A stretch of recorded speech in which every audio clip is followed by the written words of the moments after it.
Ciao! Welcome back to another Filling Our Teepee session. I'm your host for today, Juliana.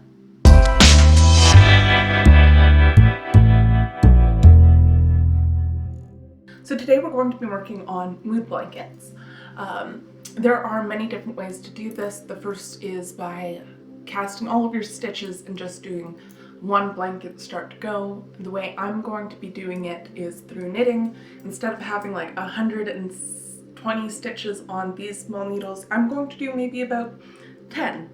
So yeah, instead of having 120-ish stitches, I ended up thinking that I'd do 10. I had to change my mind after casting them on and doing my first row.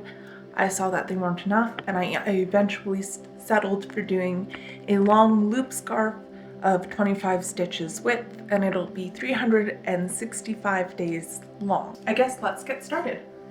So for this activity, you need 4 different colors, and they represent different things. So I have color 1. This is going to be my fear. I chose orange because it's really, alerting.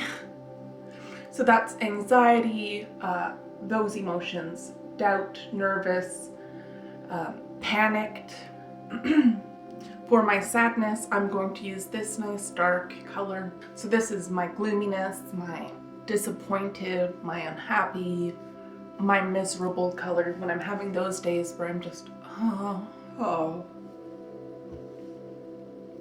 Now I chose this color as my happiness just because it's light and I have the most of this color. I'm really anticipating a happy year, so I'm going to use this color the most. And then for my anger, I chose this one, and it's so many different colors, and the reason I chose that is because my anger can be caused by so much, and I feel so different when I'm angry. It could be annoyed or peeved or mad or irritated or vengeful, insulted. There's so many different variations, and I always see anger as colorful. So instead of using colorful language during those angry days, I'm just going to use colorful yarn. So this activity involves respecting our emotions, even the difficult ones. When we acknowledge our emotions, we are respecting that they exist and that they are there.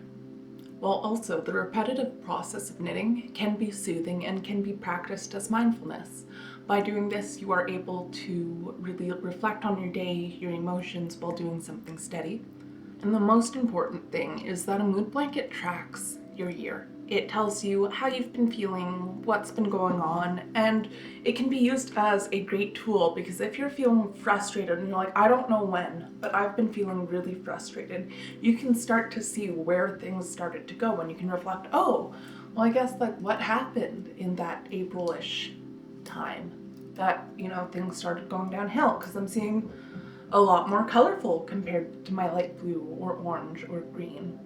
And through this activity, we are actually practicing our teepee pole teaching faith, and that's by increasing our independence and higher thinking. So that's really going back and going, oh, what emotions am I experiencing? Well, why am I experiencing? How can I deal with them in a positive, productive way? Or this activity also teaches the teepee pole teaching strength because it encourages you to recognize what you're feeling and feel comfortable to go, I recognize that I've been feeling these emotions a lot lately. I would like to talk to someone about this to figure out what's going on because I don't want my brain to start running this pattern where all the time I'm going to be sad. I don't want that, so let's stop it before it happens. So you might be asking, well, how do I knit? So I have your string, I loop it around. So I have it here. See, just twist, and then I pull the end through here. So that's my first cast on. And then I'll just pull my string, and there's the first stitch. And then next I just grab my string, twist so it's a loop, put it onto my needle, and there we go, there's my second cast.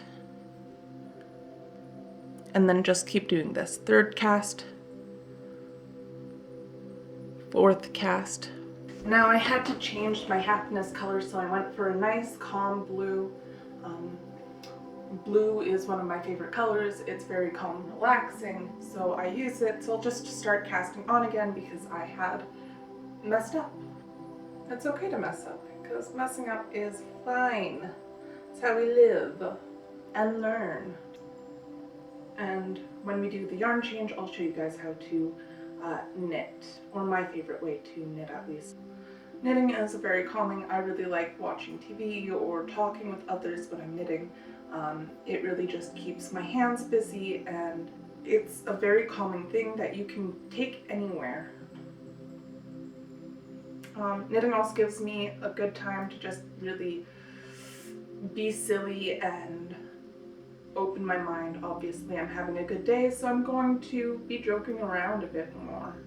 The first few are always the worst for me, the first few rows, but once we get through those, our stitches even out a bit more and it becomes easier to work with. That's my opinion at least. To each their own, maybe it's different. And if you drop stitches, that's okay. You can even Google it, wiki how to pick up stitches. It's really easy. Worst comes to worst, I'll grab some spare string of that color and just tie it to another, and I'll just have a mini hole in my project. I like the mistakes because when I keep mistakes in projects, it reminds me that it's like me and that my projects are a work in progress. That project wouldn't be the same project if I had no mistakes, and I don't know if I'd be comfortable having a project that has no mistakes. That sounds weird, doesn't it? But like my journey, I know that there's a bunch of mistakes. Yes, I can go back and fix my mistakes, but if the mistakes aren't that bad, I'm not going to spend hours worrying about it. I'm just going to leave it be and go, you know what? It's like me. There's a few mistakes and a couple errors in the journey, but ultimately, it's a gorgeous journey. Look at that. Row 1 done, and it only took that is because I messed up so much, but let's hope row 2 goes faster. Now my second row of knitting took this long, much shorter, so I did one cast on, which was January 1st, one row of knitting, January 2nd, second row of knitting, January 3rd. Doesn't take that long once you get past the first 2 days. So here we're at with January 4th. It's looking okay so far, 4 days down, that's pretty good. Also, the bigger your needle, the faster the project. The smaller your needle, the slower the project. So I'm already on day 9. You'll see that it's here. So I'm going to teach you how to switch colors. We have our needle and just continuing the way you knit. So how you knit is you grab your string. So we have lovely Cindy with these 4-stitch scarf around her, okay? We have jealous Bob. So Bob's gonna go, oh, hey Cindy, I'm gonna give you a hug. And now we're side by side, tied by the same yarn. So I'm gonna go behind you, Cindy, and I'm gonna wrap yarn around me so that I have 2 and you only have 1, okay? Now, Bob's like, now that I have 1, I'm going to get out of Cindy's first loop. So they're tied together by this little weird contraption, and he's gonna pull Cindy's loop off. He's like, Cindy, I have a loop on my scarf now. We're tied together. Into the loop. Ooh, this is very difficult. Then you wrap it, bring it out of the loop, holding the string you just wrapped still. We can even show this backwards. So Bob's coming in. Got his hug, okay? Now we're gonna wrap around Bob. Gonna take it off of Bob, so Bob's in front, and he's gonna swipe. Color, we do relatively the same thing. Cindy sees Bob and goes, you know what? I don't like that you took my scarf. And I'm gonna prove that it's my scarf, because I'm going to hug you now.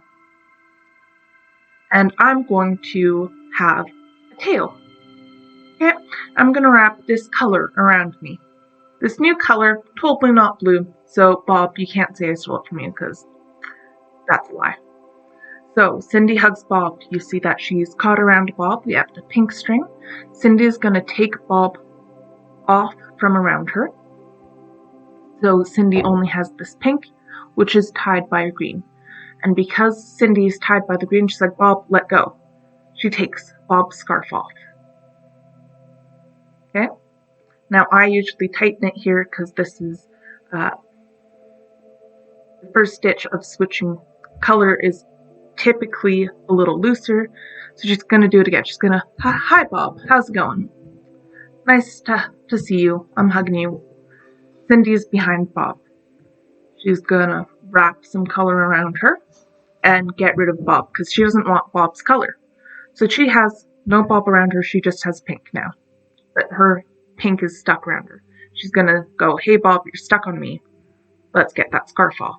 So I have January 10th here, and then I'm going to switch black to this beautiful blue, just because that's what my 11th looked like. And as of the 17th, this is where I'm at. I have a little bit of anger slash frustration just here. That's because my car got stuck one day and it really annoyed me. It got stuck for about 30 plus hours before we finally got it out.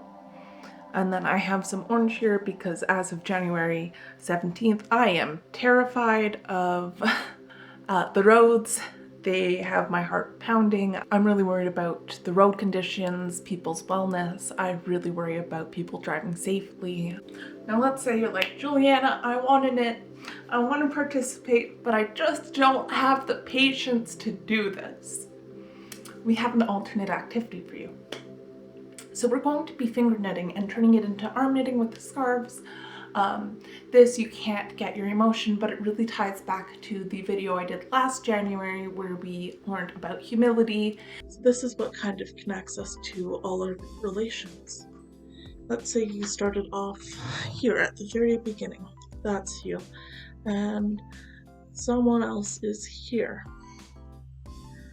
The action that someone in the middle made will affect the person who is here. It affected you, and the same thing as well. If you made that decision, cut your ties or end your relations, you would be affecting all of these people, all of these loops, your siblings, your parents, your community. If you aren't able to knit, you don't have the patience, or you're like me in crocheting and you just don't get it, that's okay, we can do finger knitting instead. So I have a finger knitting project that I have started here. I'm just using yarn that I had at home again. I'm doing a 3 finger length, and this is just going to get my yarn thicker so I can do some arm knitting. I'm going to show you how to finger knit. Of course, I'm not starting from the beginning. I have quite a bit of my project done already, but what you do is I'll show you from both sides. I do forward, back, wrap, which is a little confusing because that's not how you're going to see it, but I'll show it from my view as well. So,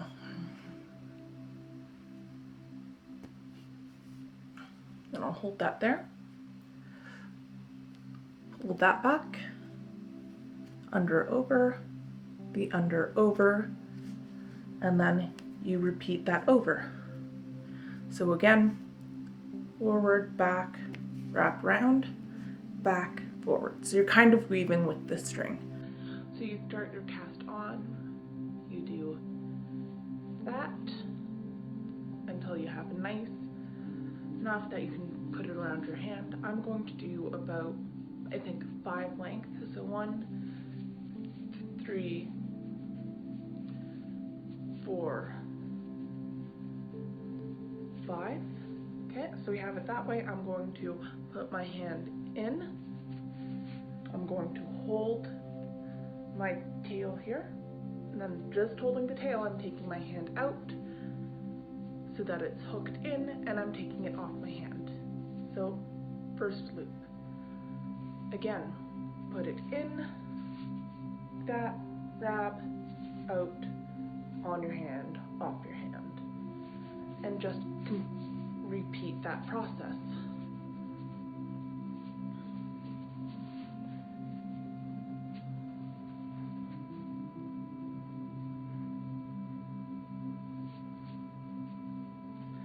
So there you go, you have your first stitch. And it might not look like much, but eventually it grows.